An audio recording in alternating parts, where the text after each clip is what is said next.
Hey guys, how's it going? It's Etanyos here. Welcome to episode number 6 of this NHL 25 Nashville Predators franchise mode here on my channel. Today we're going to get into the 2026-27 regular season sim. And if you enjoy this one, make sure to go down below, drop a like, subscribe, and hit the notification bell so you never miss when I upload. And of course, leave comments to get featured in the next video just like these people are about to. So guys, in the last episode, I left you with the main questions of which players do we need to see growth from for this upcoming season? 2, what should our approach be for these no movement clause contracts as they continue to age? And 3, what number should we give William Lassell if he one day does make the Predators, as number 35, Pekka Rinne's number, is retired, which I did actually end up going and confirming. I'll play a little clip for you. Yeah, 35 we cannot give to Lassell, which is great, but we had some comments responding to this. So first and foremost, Braden Cream said, I think we need to see growth from Belchetz and Bjorck. I would love to see Bjorck grow to a medium elite. I think we should give Lassell number 53. So great comment there from Braden Cream. Rixie Tange said, I would love your videos. I'm French, not really English. Gonna keep... but I'm going to keep continuing to watch your videos, and I really love Alexis Joseph, which makes sense if you're French or French Canadian, because yeah, Alexis Joseph is a great looking prospect, 6'5", 195 at 17, has NHL size as a center, and would absolutely fit what our team kind of needs right now. And then finally, the Real Divinity said, firstly, the young core needs to improve to make the jump to the show at some point. Secondly, the no movement clause players can preferably stay for the time being unless you consistently keep asking them to waive their no movement clauses. And third, then he goes, big inhale, since I say that the number Rinne wore isn't retired, Lassell should rock it until he either gets traded or retires with the Preds or the series comes to an end. On another note, masterclass of a draft and continue the trend. Go Preds. So I actually baited you guys by accident there. I didn't mean to, but 35 is retired, so I think 53 would actually be the next best option for Lassell, which I think is actually going to be a really fun number to give him. And then on top of that, if you missed it last episode, we ended up seeing one player in particular really make a jump, and that player being Matt Schaefer is up to an 85 at just 19 years old now. So he, without a doubt, is going to be the face of our D-core unless, we manage to pull in some other crazy steals on the defensive end, but we'll have to wait and see. So yeah, for now, we're just going to leave the lines as is, kind of get going here, and it should be a fun year for the most part. We'll see what happens, but I am going to sim up to the regular season. Coach Burnett is saying, what should we do? I think our season goal... we're not in any mood to be making the playoffs here. We should very much be contending for a top pick again, if anything.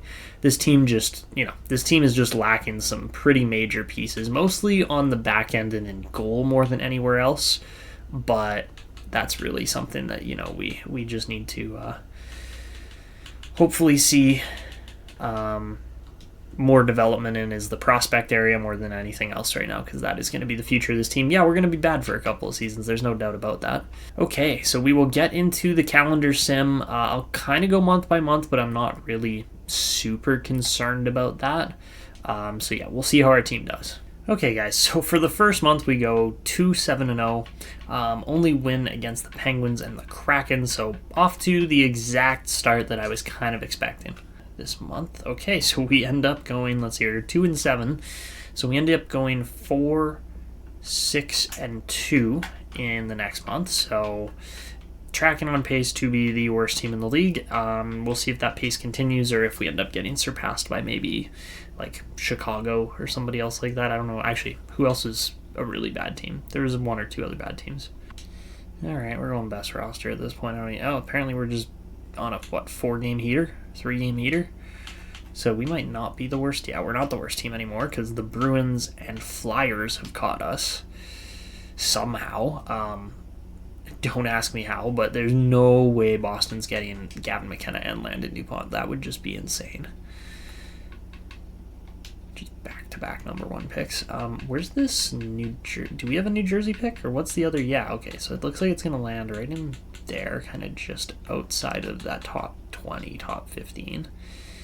There's some good left defensemen in this draft, too, so keep an eye on that. Potentially some guys we could, trade up for ever so slightly.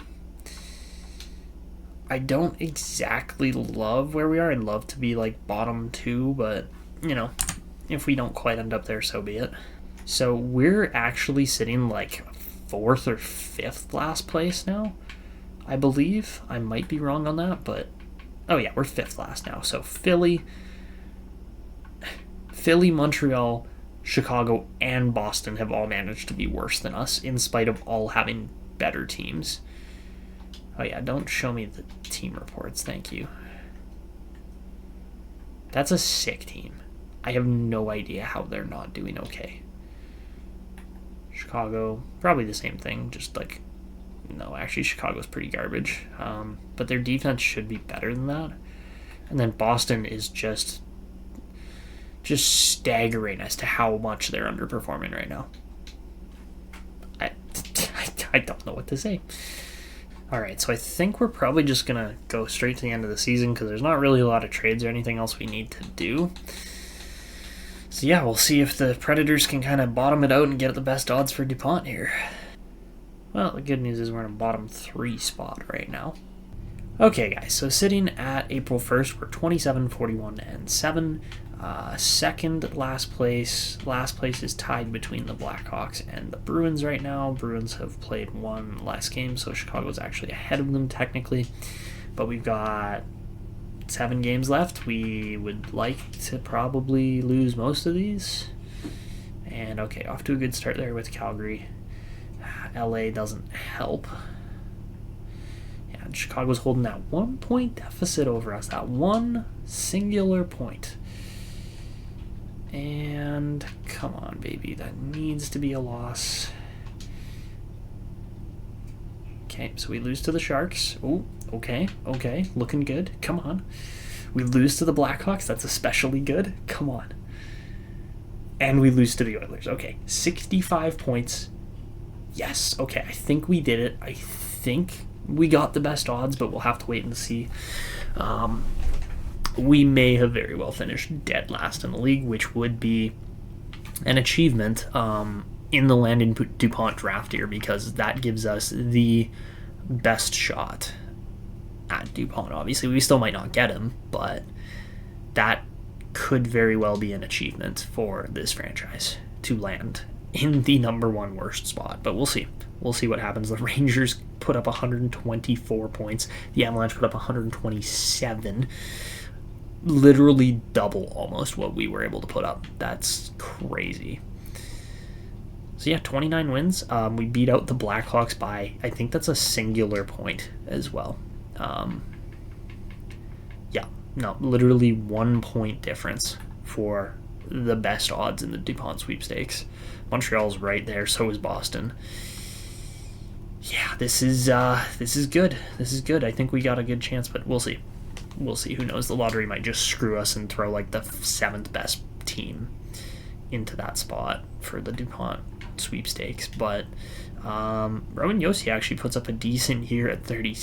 How old is he? 36? Yeah, that's a great year from him.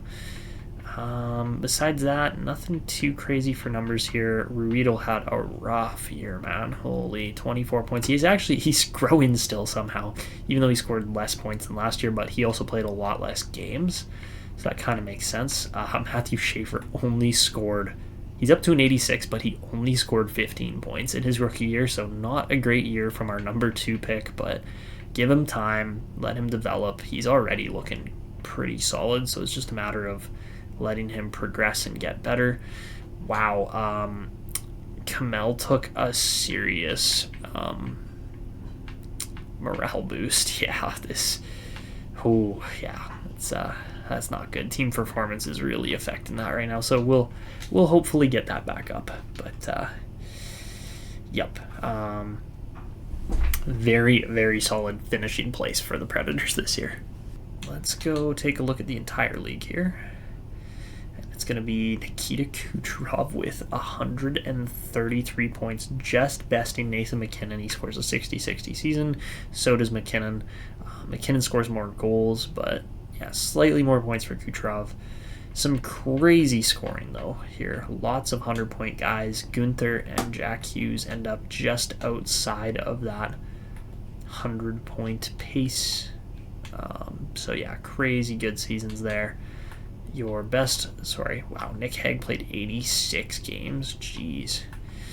Anyways, McKinnon scores most goals, and it wasn't really close between him and Kucherov. Everybody else was just nowhere to be found. Lucas Raymond had 78 assists. That's absurd. My goodness. Your best rookie this year was Gavin McKenna. He scored 60 points, so that's a crazy good year from the number 1 overall pick. Frondell was solid for Buffalo, and Michael Misa had a sick year for Ottawa. Yeah, those are some good players. Not really surprising there. Cale Makar scores 86 points, followed closely, but not quite enough by Adam Fox. Very few, actual goal-scoring defensemen. Morrissey and Chychrun both had 18. So, yeah, no 30-goal Makar this year, but that's okay. Igor Shesterkin won 51 games, and then Juuse, Saros, and Detroit won 48. So did Ilya Samsonov. Wow. Those are crazy numbers. How about Dustin Wolf, too? He led Calgary to a division title, looking absolutely outstanding there, and most shutouts goes to Joseph Woll out of everybody. Also, though, Saros just had an all-timer season there. That was a crazy good year for him. I'm very impressed with how good he did, and got to be proud for Saros. We did trade him away, obviously, and I mean, there's you also got a guy like Askarov who's looking real good too, that we also traded away. So yeah, good thing we got other goaltending prospects, which we will go take a look at in a minute. But yeah, that's our NHL season this year. So, guys, I have to point this out because it's happened. The Milwaukee Admirals have made it to the Calder Cup Finals here, playing against Wilkes-Barre Scranton. So we'll sim through this a little bit, see how they do. So we'll sim the first, 4 games. They could get swept potentially, but they win the first one, so they're not getting swept. But then they proceed to lose the next 3. So probably it for their season. Looks like Detroit. We got a Detroit and Colorado Stanley Cup Final. That would be extremely fun, but let's see. And yeah, okay, so the Admirals fall just short. They almost won the Calder Cup, though. They were 3 wins away, so that's pretty fun. Decent progression there, at least from our minor league team. Hopefully that translates into some success a little bit later on here. I don't know why I backed out of the calendar, but I did. And then, yeah, we're just waiting on this, if Detroit and Colorado is going to finish off here tonight, or if it's going to be the next one. And okay, it will be the Colorado Avalanche winning the cup. So yeah, we're obviously sticking with Nashville. We got the number 1 odds in the draft. Doesn't mean we have the number 1 pick, but yeah, Wilkes-Barre, Scranton, and Colorado end up going on to win it. And all right, new salary cap, all that good stuff, and let's go take a look at the draft class. So obviously, franchise defenseman and Dupont at the top, but some other really good players there too. I'm kind of surprised this Peter Schvidke is sat here this long, so he's probably got to be... I mean, hey, Alexis Joseph fell all the way to pick 6. That could be fun. That could be really fun.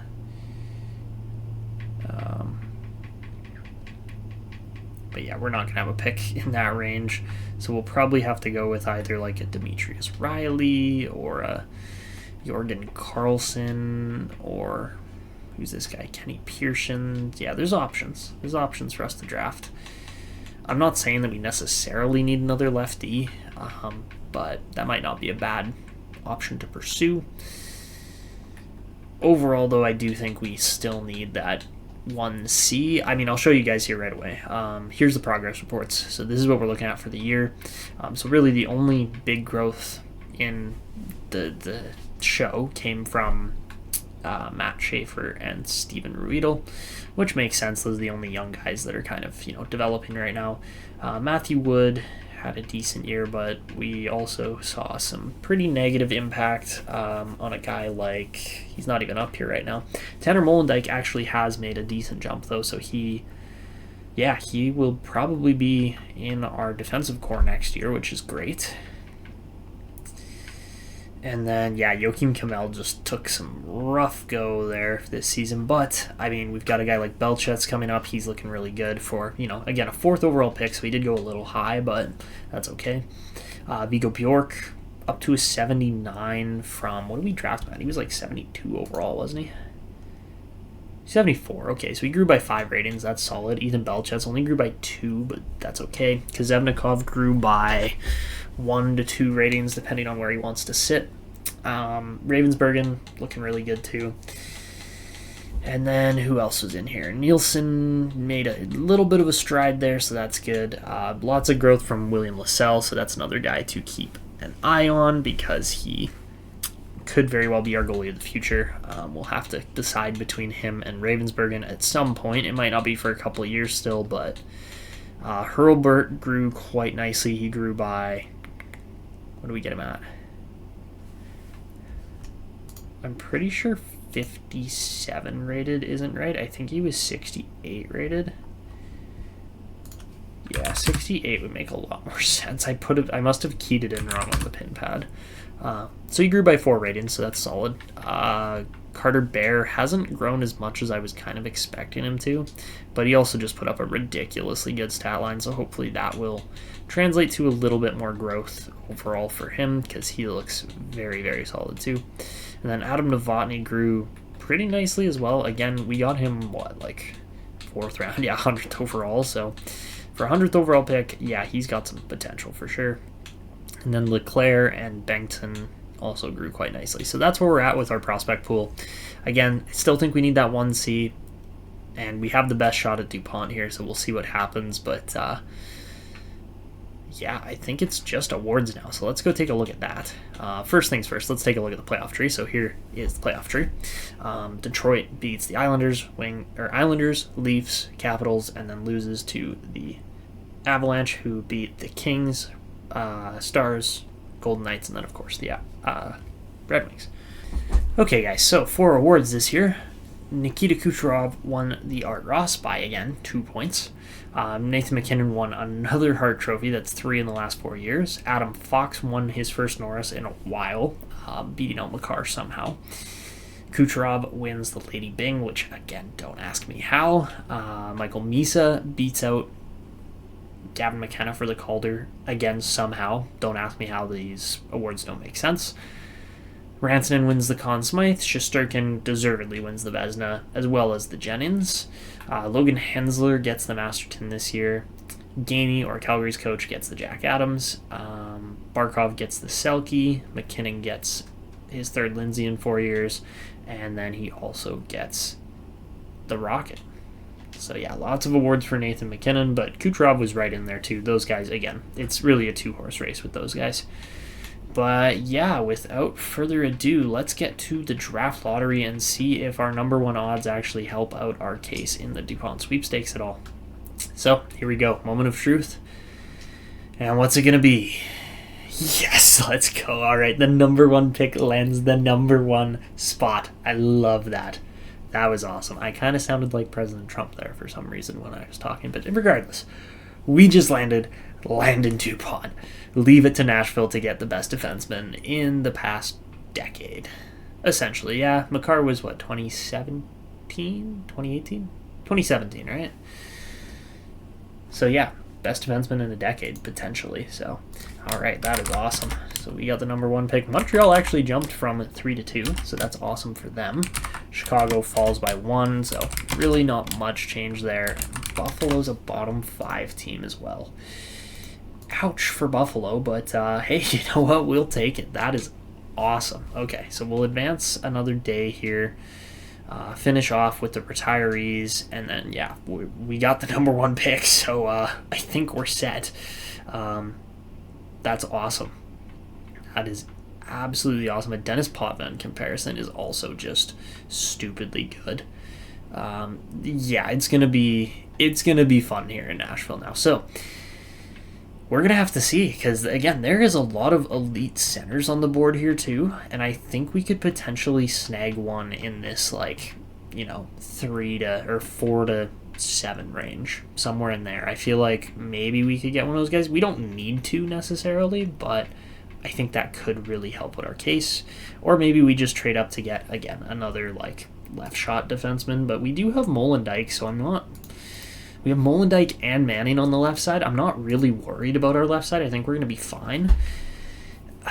Yeah, it's kind of tricky because Viggo Bjorck isn't really developing well enough to be that number one center currently. But I mean, we just landed the number one pick too, which is the first time in franchise history. That is huge for the Nashville Predators. And as much as I would love, an Alexis Joseph or a Jackson Jacobson or somebody like that, I don't know if it's necessarily going to be beneficial to trade away a bunch of assets to get a guy like that. But we'll see. We'll see how it plays out. Not only that, but let's just take a look at the remaining, other players that have good potential in here. A guy like Aiden Bouchard, not quite there. Alvin Stone, Stone could be a good pickup. That could very possibly be somebody we go for. Rossu, ooh, that's a fun one. Kyle Rossu could be really good too. Keep an eye on Earl McQuaid as well.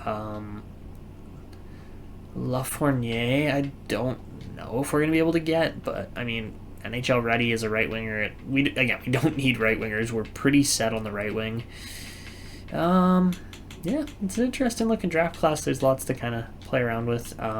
This guy here too, Henry McGrath, could be another good right shot D-man. We'll have to see if he's still available when our pick comes up. Thalbergen for pick 50-ish could be really solid. Blair I'm not going to pick probably.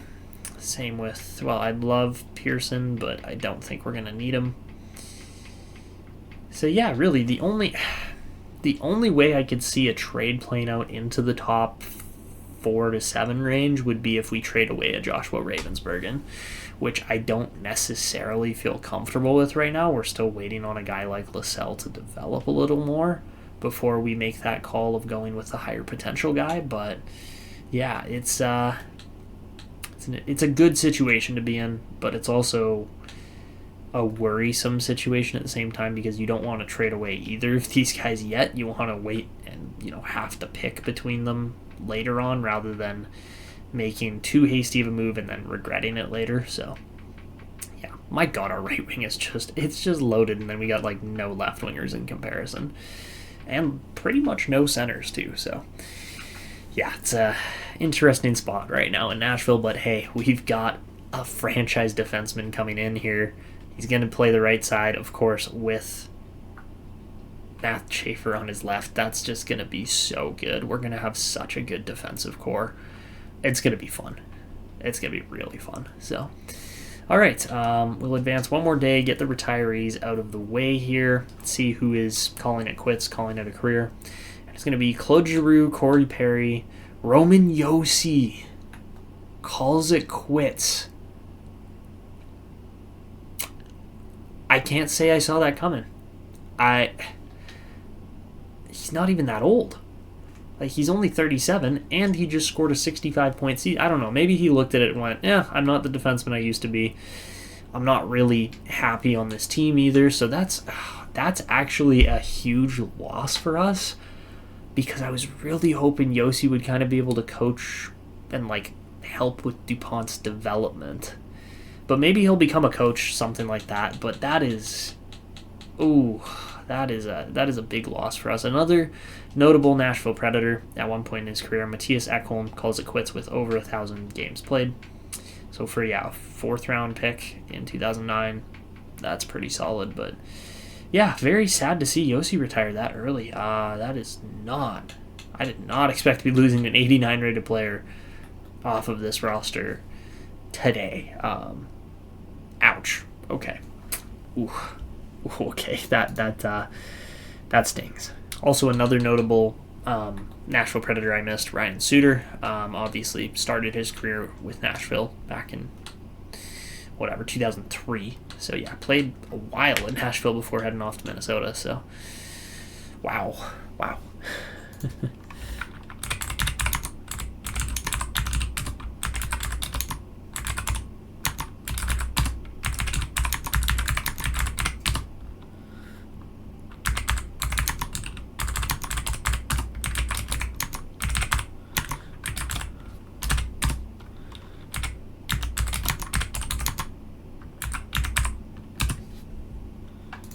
And as far as the goalies go this year, Marc-Andre Fleury calls it quits with 571 wins. That's absolutely outstanding on Fleury's behalf. All right, so there you have it. Did we lose any coaches? Yeah, we actually lose a couple. So Holly and Fritz. Okay, please tell me Josi's become... Okay, Ekholm becomes a scout. And Josi's just gone. Nothing going on there. Yeah, ouch. That one definitely kind of stings a bit. Because Josi was kind of the heart and soul of this team, at least on the back end. So Matt Schaefer gets a singular season with him. And that's it. That is it. He doesn't stick around for Landon Dupont. Goes, all right, keys to the castle. Here you go, Landon. You're the new guy. Which very well might be the case. There's a very good chance that, maybe we're naming Landon Dupont captain in a couple of years. We'll see how it kind of plays out. But, yeah, that'll be a new discussion here, too, is who is going to be Nashville's next captain now. I think it's probably Filip Forsberg, but that'll be... I wouldn't say it's a pity captaincy necessarily, but it's like he's only going to be captain for like 2 or maybe 3 years before somebody else is probably ready for that spotlight. But yeah, I think Forsberg's probably the next guy. But you guys, that's going to be one of the questions for you in the comments below. So yeah, you'll have to let me know. But yeah, that is where we're going to wrap this one up. If you guys enjoyed, make sure to show your support down below with a like, comment, and subscription. And of course, make sure to comment responding to the comment I have left pinned down there to get featured in the next one. But that is it for me. We won the Landon Dupont sweepstakes. We're set. Thank you guys so much for watching. This is Etanyos signing out, and until next time.